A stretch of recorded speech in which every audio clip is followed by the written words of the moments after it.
Grandpa Ken, that's me, reads old books. The Tale of Mr. Tod by Beatrix Potter. I have made many books about well-behaved people. Now, for a change, I'm going to make a story about two disagreeable people.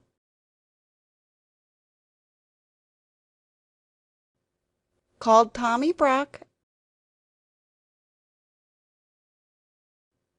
and Mr. Tod. Nobody could call Mr. Tod nice. The rabbits could not bear him. They could smell him half a mile off. He was of a wandering habit, and he had foxy whiskers. They never knew where he would be next. One day he was living in a stick house in the coppice, causing terror to the family of old Mr. Benjamin Bouncer. The next day he moved into a pollard willow near the lake, frightening the wild ducks and the water rats. In the winter and early spring he might generally be found in an earth, amongst the rocks at the top of Bull Banks under Oatmeal Crag. He had half a dozen houses, but he was seldom at home. The houses were not always empty when Mr. Tod moved out, because sometimes Tommy Brock moved in without asking leave. Tommy Brock was a short, bristly, fat, waddling person with a grin. He grinned all over his face. He was not nice in his habits. He ate wasp nests and frogs and worms, and he waddled about by moonlight digging things up. His clothes were very dirty, and as he slept in the daytime he always went to bed in his boots. And the bed which he went to bed in was generally Mr. Tod's. Now Tommy Brock did occasionally eat rabbit pie, but it was only very little young ones occasionally, when other food was really scarce. He was friendly with old Mr. Bouncer. They agreed in disliking the wicked otters and Mr. Tod, and they often talked over that painful subject. Old Mr. Bouncer was stricken in years. He sat in the spring sunshine outside the burrow in a muffler, smoking a pipe of rabbit tobacco.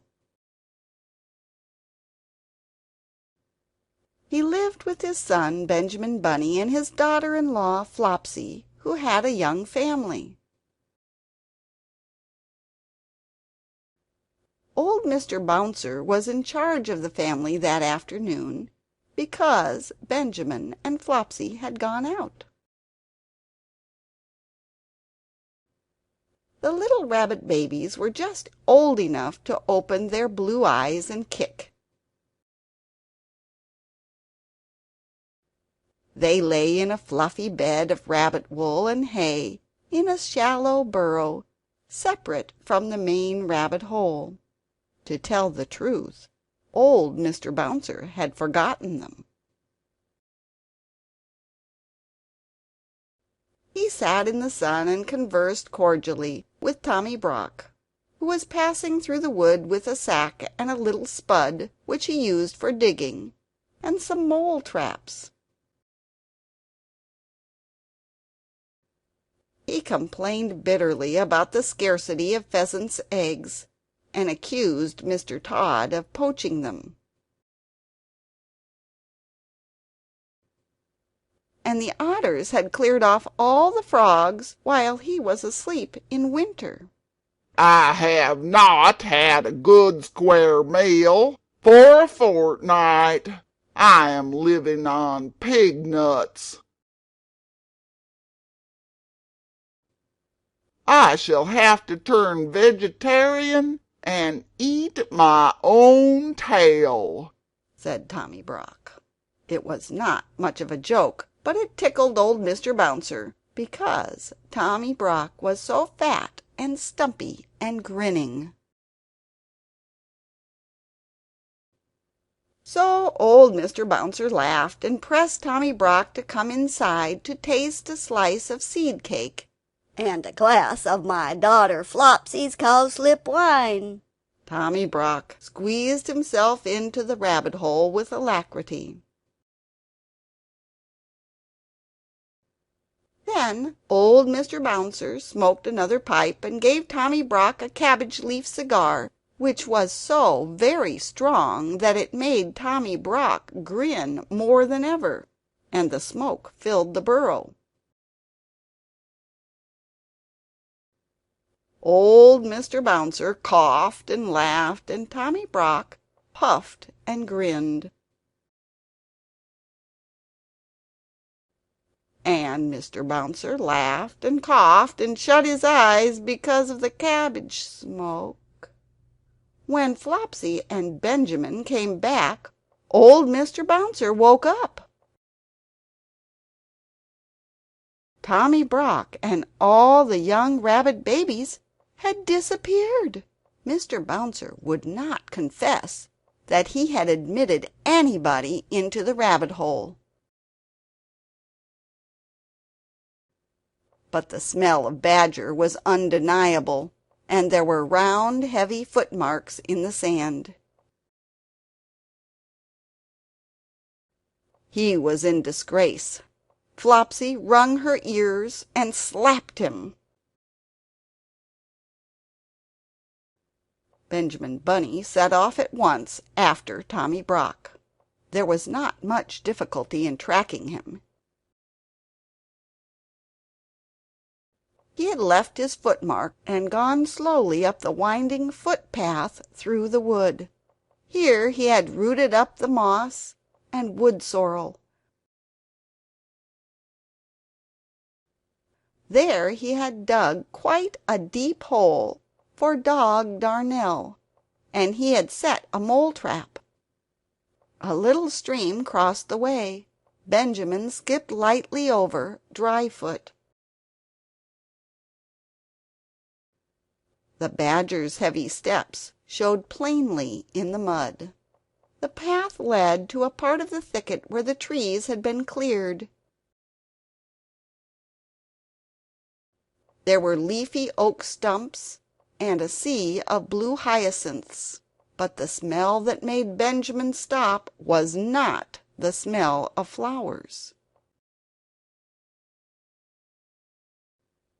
Mr. Tod's stick house was before him, and for once Mr. Tod was at home. There was not only a foxy flavor in proof of it.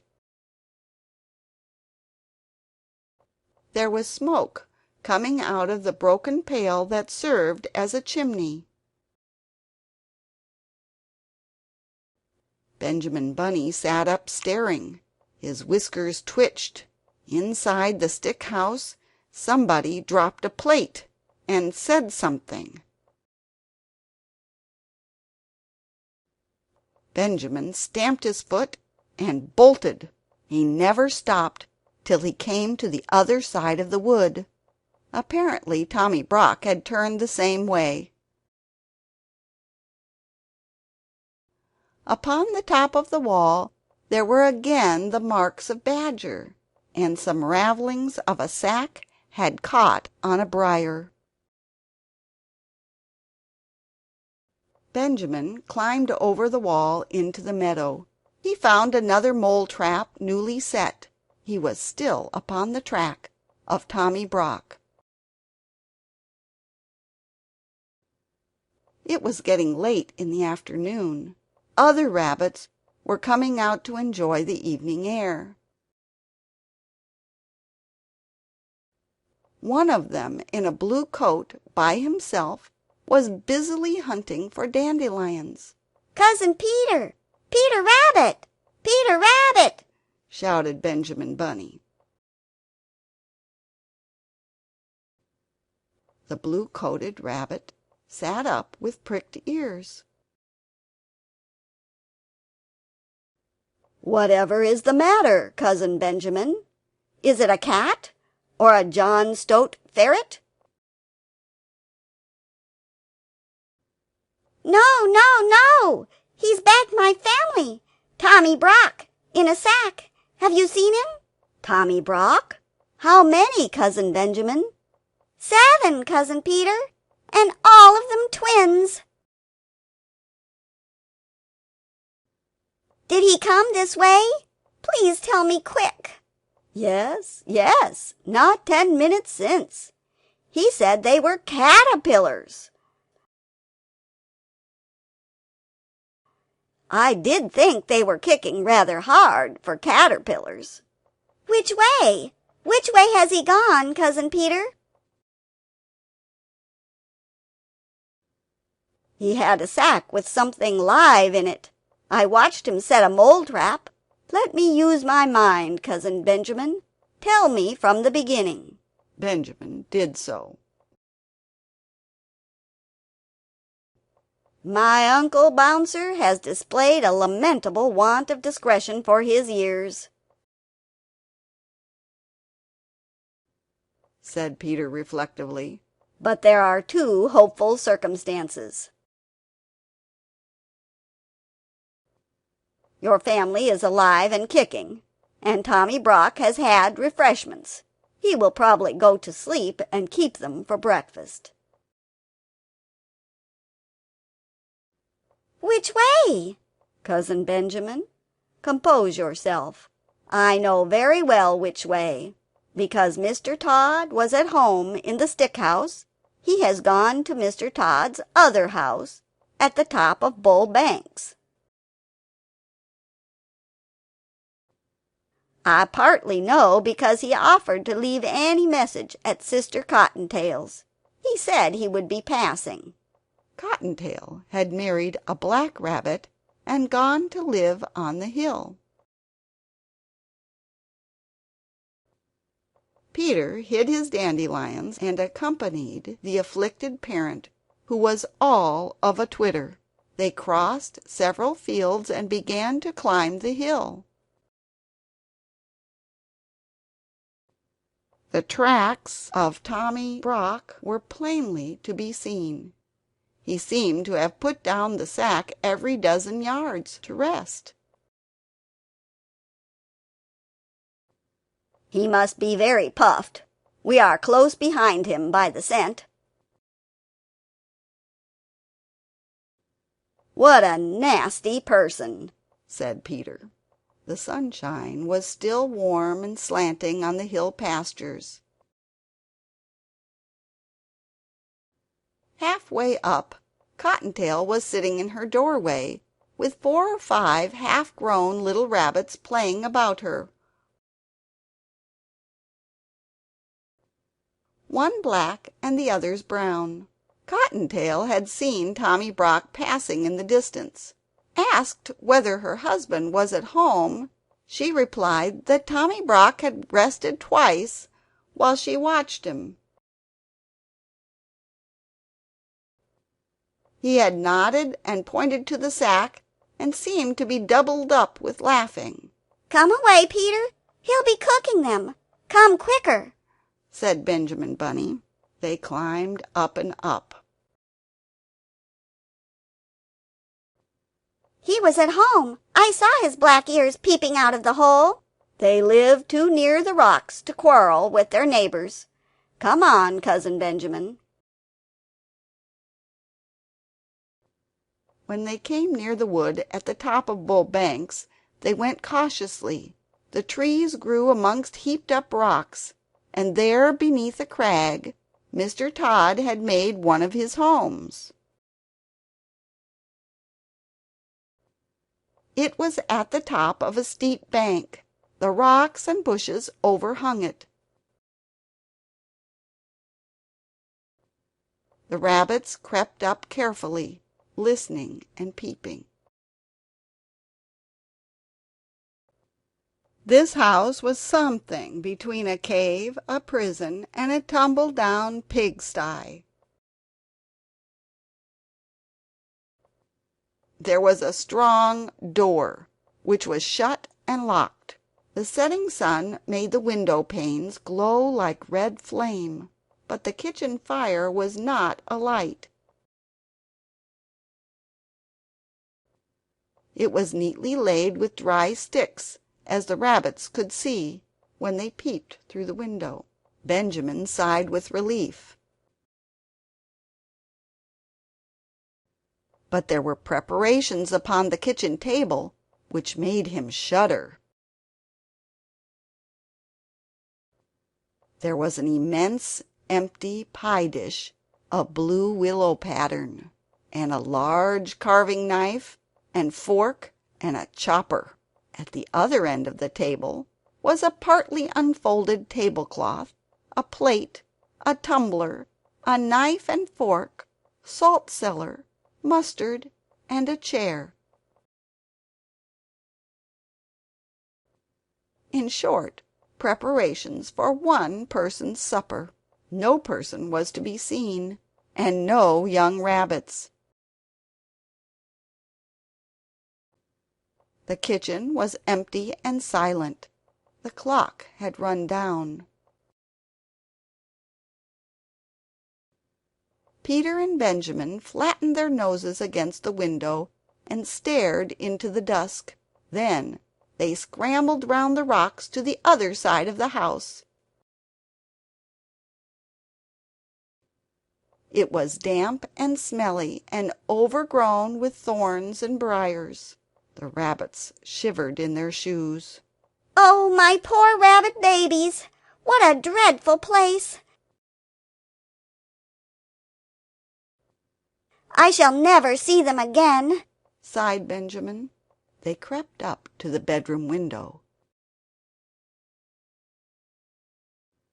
It was closed and bolted like the kitchen, but there were signs that this window had been recently open. The cobwebs were disturbed, and there were fresh dirty footmarks upon the window-sill. The room inside was so dark that at first they could make out nothing, but they could hear a noise, a slow, deep, regular, snoring grunt. And as their eyes became accustomed to the darkness, they perceived that somebody was asleep on Mr. Tod's bed, curled up under the blanket. "He has gone to bed in his boots," whispered Peter. Benjamin, who was all of a twitter, pulled Peter off the window-sill. Tommy Brock's snores continued, grunty and regular, from Mr. Tod's bed. Nothing could be seen of the young family. The sun had set. An owl began to hoot in the wood. There were many unpleasant things lying about that had much better have been buried. Rabbit bones and skulls, and chickens' legs, and other horrors. It was a shocking place, and very dark. They went back to the front of the house, and tried in every way to move the bolt of the kitchen window. They tried to push up a rusty nail between the window sashes, but it was of no use, especially without a light. They sat side by side outside the window, whispering and listening. In half an hour the moon rose over the wood. It shone full and clear and cold upon the house, amongst the rocks, and in at the kitchen window. But alas, no little rabbit babies were to be seen. The moonbeams twinkled on the carving knife and the pie dish, and made a path of brightness across the dirty floor. The light showed a little door in a wall beside the kitchen fireplace, a little iron door belonging to a brick oven of that old-fashioned sort that used to be heated with faggots of wood. And presently, at that same moment, Peter and Benjamin noticed that whenever they shook the window, the little door opposite shook in answer. The young family were alive, shut up in the oven. Benjamin was so excited that it was a mercy he did not wake Tommy Brock, whose snores continued solemnly in Mr. Tod's bed. But there really was not very much comfort in the discovery. They could not open the window, and although the young family was alive, the little rabbits were quite incapable of letting themselves out. They were not old enough to crawl. After much whispering, Peter and Benjamin decided to dig a tunnel. They began to burrow a yard or two lower down the bank. They hoped that they might be able to work between the large stones under the house. The kitchen floor was so dirty that it was impossible to say whether it was made of earth or flags. They dug and dug for hours. They could not tunnel straight on account of stones. But by the end of the night they were under the kitchen floor. Benjamin was on his back scratching upwards. Peter's claws were worn down. He was outside the tunnel, shuffling sand away. He called out that it was morning, sunrise, and that the jays were making a noise down below in the woods.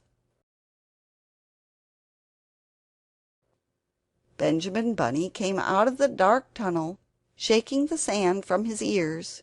He cleaned his face with his paws. Every minute the sun shone warmer on top of the hill. In the valley there was a sea of white mists, with golden tops of trees showing through. Again from the fields down below, in the mist, there came the angry cry of a jay, followed by the sharp, yelping bark of a fox. Then those two rabbits lost their heads completely. They did the most foolish thing that they could have done.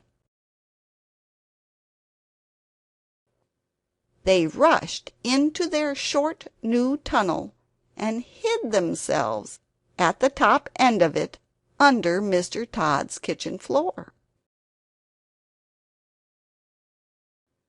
Mr. Tod was coming up Bull Banks, and he was in the very worst of tempers. First, he had been upset by breaking the plate. It was his own fault. But it was a china plate, the last of the dinner service that had belonged to his grandmother, old Vixen Tod. Then the midges had been very bad, and He had failed to catch a hen pheasant on her nest, and it had contained only 5 eggs, 2 of them addled. Mr. Tod had had an unsatisfactory night. As usual, when out of humor, he determined to move house. First he tried the pollard willow, but it was damp, and the otters had left a dead fish near it. Mr. Tod likes nobody's leavings but his own. He made his way up the hill. His temper was not improved by noticing unmistakable marks of badger. No one else grubs up the moss so wantonly as Tommy Brock. Mr. Tod slapped his stick upon the earth and fumed. He guessed where Tommy Brock had gone to. He was further annoyed by the jaybird, which followed him persistently. It flew from tree to tree and scolded, warning every rabbit within hearing that either a cat or a fox was coming up the plantation. Once, when it flew screaming over his head, Mr. Tod snapped at it and barked. He approached his house very carefully, with a large rusty key. He sniffed and his whiskers bristled. The house was locked up, but Mr. Tod had his doubts whether it was empty. He turned the rusty key in the lock. The rabbits below could hear it. Mr. Tod opened the door cautiously and went in. The sight that met Mr. Tod's eyes in Mr. Tod's kitchen made Mr. Tod furious. There was Mr. Tod's chair, and Mr. Tod's pie dish, and his knife and fork and mustard and salt cellar, and his tablecloth that he had left folded up in the dresser, all set out for supper or breakfast. Without doubt for that odious Tommy Brock. There was a smell of fresh earth and dirty badger, which fortunately overpowered all smell of rabbit. But what absorbed Mr. Tod's attention was a noise, a deep, slow, regular, snoring, grunting noise coming from his own bed. He peeped through the hinges of the half-open bedroom door. Then he turned and came out of the house in a hurry. His whiskers bristled and his coat collar stood on end with rage. For the next 20 minutes Mr. Tod kept creeping cautiously into the house and retreating hurriedly out again. By degrees he ventured further in, right into the bedroom. When he was outside the house, he scratched up the earth with a fury, but when he was inside, he did not like the look of Tommy Brock's teeth. He was lying on his back with his mouth open, grinning from ear to ear. He snored peacefully and regularly, but one eye was not perfectly shut. Mr. Tod came in and out of the bedroom. Twice he brought in his walking-stick, and once he brought in the coal scuttle, but he thought better of it and took them away. When he came back after removing the coal scuttle, Tommy Brock was lying a little more sideways, but seemed to be even sounder asleep. He was an incurably indolent person.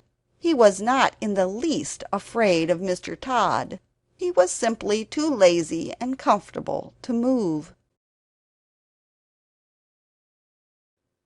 Mr. Tod came back yet again into the bedroom with a clothesline. He stood a minute watching Tommy Brock and listened attentively to the snores. They were very loud indeed, but seemed quite natural. Mr. Tod turned his back towards the door and undid the window. It creaked. He turned round with a jump. Tommy Brock, who had opened one eye, shut it hastily. The snores continued. Mr. Tod's proceedings were peculiar, and rather difficult, because the bed was between the window and the door of the bedroom. He opened the window a little way and pushed out the greater part of the clothesline on to the window-sill. The rest of the line, with a hook at the end, remained in his hand. Tommy Brock snored conscientiously. Mr. Tod stood and looked at him for a minute. Then he left the room again. Tommy Brock opened both eyes and looked at the rope and grinned. There was a noise outside the window. Tommy Brock shut his eyes in a hurry. Mr. Tod had gone out at the front door and round to the back of the house. On the way he stumbled over the rabbit burrow. If he had had any idea who was inside it, he would have pulled them out quickly. His foot went through the tunnel nearly on top of Peter Rabbit and Benjamin. But fortunately he thought that it was some more of Tommy Brock's work. He took up the coil of line from the sill, listened for a moment, and then tied the rope to a tree. Tommy Brock watched him with one eye through the window. He was puzzled. Mr. Tod fetched a large heavy pailful of water from the spring, and staggered with it through the kitchen to his bedroom. Tommy Brock snored industriously, with rather a snort. Mr. Tod put down the pail beside the bed, took up the end of the rope with the hook, hesitated, and looked at Tommy Brock. The snores were almost apoplectic, but the grin was not quite so big. Mr. Tod gingerly mounted a chair by the head of the bedstead. His legs were dangerously near to Tommy Brock's teeth. He reached up and put the end of the rope, with the hook, over the head of the tester bed, where the curtains ought to hang. Mr. Tod's curtains were folded up and put away, owing to the house being unoccupied. So was the counterpane. Tommy Brock was covered with a blanket only. Mr. Tod, standing on the unsteady chair, looked down upon him attentively. He really was a first-prize sound sleeper. It seemed as though nothing would waken him, not even the flapping rope across the bed. Mr. Tod descended safely from the chair and endeavored to get up again with the pail of water. He intended to hang it from the hook dangling over the head of Tommy Brock, in order to make a sort of shower bath worked by a string through the window. But naturally, being a thin-legged person, though vindictive and sandy-whiskered, he was quite unable to lift the heavy weight to the level of the hook and rope. He very nearly overbalanced himself. The snores became more and more apoplectic. One of Tommy Brock's hind legs twitched under the blanket, but still he slept on peacefully. Mr. Tod and the pail descended from the chair without incident. After considerable thought, he emptied the water into a wash-basin and jug. The empty pail was not too heavy for him. He slung it up wobbling over the head of Tommy Brock. Surely there never was such a sleeper. Mr. Tod got up and down, down and up on the chair. As he could not lift the whole pailful of water at once, he fetched a milk jug and ladled quarts of water into the pail by degrees. The pail got fuller and fuller and swung like a pendulum.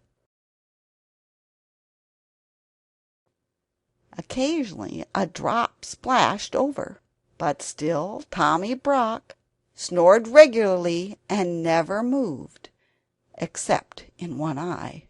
At last Mr. Tod's preparations were complete. The pail was full of water. The rope was tightly strained over the top of the bed and across the window-sill to the tree outside. "It will make a great mess in my bedroom, but I could never sleep in that bed again without a spring cleaning of some sort," said Mr. Tod.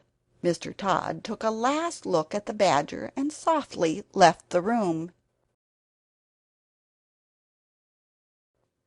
He went out of the house, shutting the door. The rabbits heard his footsteps over the tunnel. He ran round behind the house, intending to undo the rope in order to let fall the pailful of water upon Tommy Brock.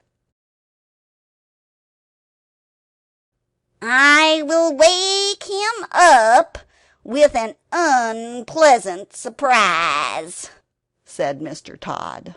The moment he had gone, Tommy Brock got up in a hurry. He rolled Mr. Tod's dressing-gown into a bundle, put it into the bed beneath the pail of water instead of himself, and left the room also, grinning immensely. He went into the kitchen, lighted the fire, and boiled the kettle. For the moment he did not trouble himself to cook the baby rabbits. When Mr. Tod got to the tree, he found that the weight and strain had dragged the knot so tight that it was past untying. he was obliged to gnaw it with his teeth. He chewed and gnawed for more than 20 minutes. At last the rope gave way with such a sudden jerk that it nearly pulled his teeth out, and quite knocked him over backwards. Inside the house there was a great crash and splash, and the noise of a pail rolling over and over. But no screams. Mr. Tod was mystified. He sat quite still and listened attentively. Then he peeped in at the window. The water was dripping from the bed. The pail had rolled into a corner. In the middle of the bed, under the blanket, was a wet something, much flattened in the middle where the pail had caught it, as it were across the tummy. Its head was covered by the wet blanket, and it was not snoring any longer. There was nothing stirring, and no sound except the drip, drop, drop, drip of water trickling from the mattress. Mr. Tod watched it for half an hour. His eyes glistened. Then he cut a caper and became so bold that he even tapped at the window, but the bundle never moved. Yes, there was no doubt about it. It had turned out even better than he had planned. The pail had hit poor old Tommy Brock and killed him dead.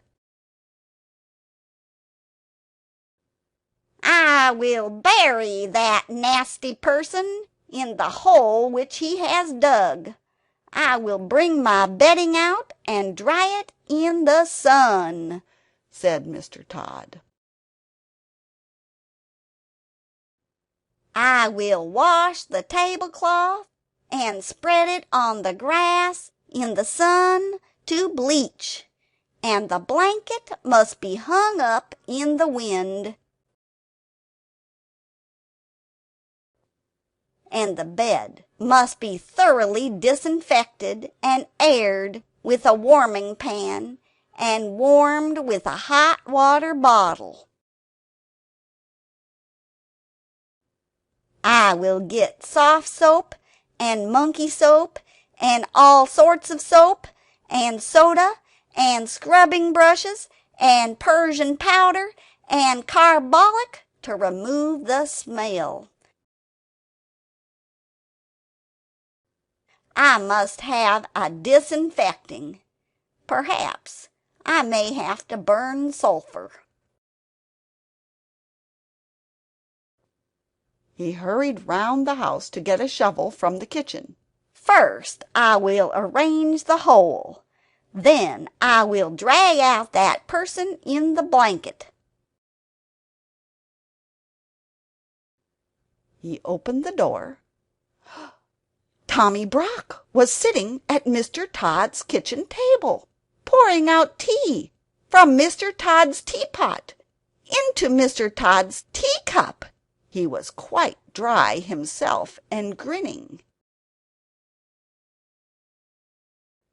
And he threw the cup of scalding tea all over Mr. Tod. Then Mr. Tod rushed upon Tommy Brock, and Tommy Brock grappled with Mr. Tod amongst the broken crockery,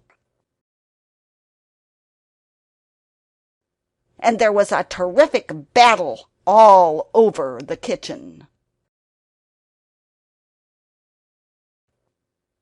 To the rabbits underneath, it sounded as if the floor would give way at each crash of falling furniture.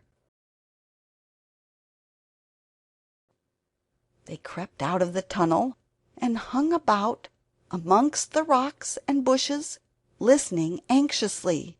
Inside the house the racket was fearful. The rabbit babies in the oven woke up trembling. Perhaps it was fortunate that they were shut up inside. Everything was upset except the kitchen table. And everything was broken except the mantelpiece and the kitchen fender. The crockery was smashed to atoms. The chairs were broken, and the window and the clock fell with a crash. And there were handfuls of Mr. Tod's sandy whiskers. The vases fell off the mantelpiece. The canisters fell off the shelf. And the kettle fell off the hob.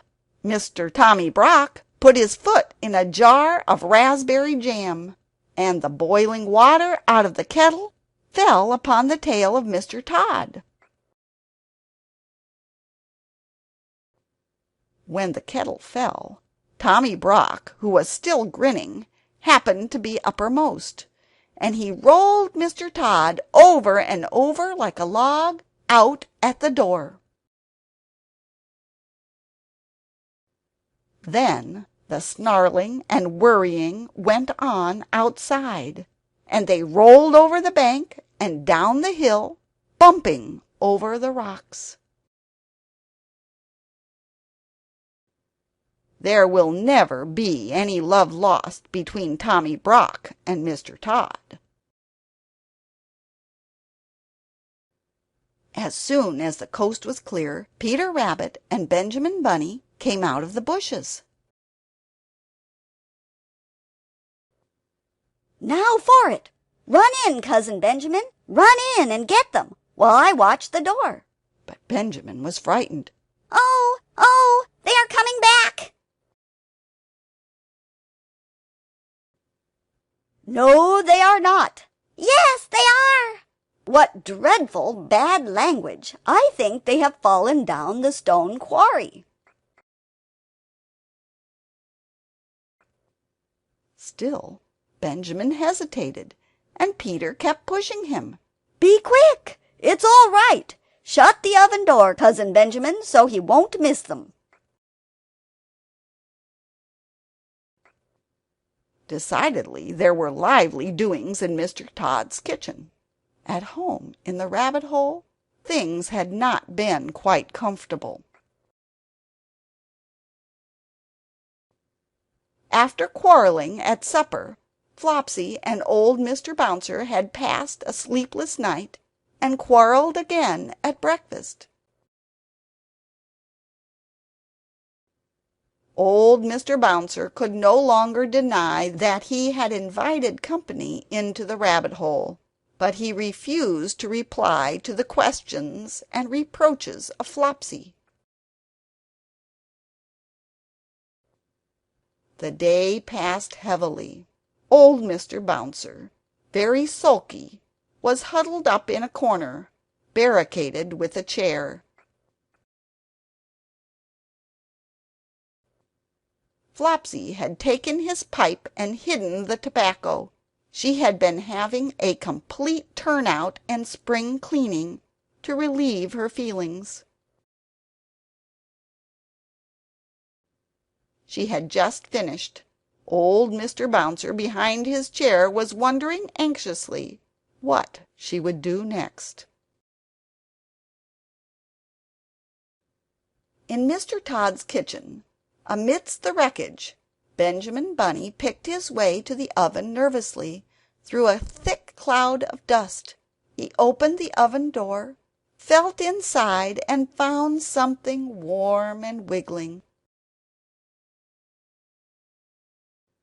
He lifted it out carefully and rejoined Peter Rabbit.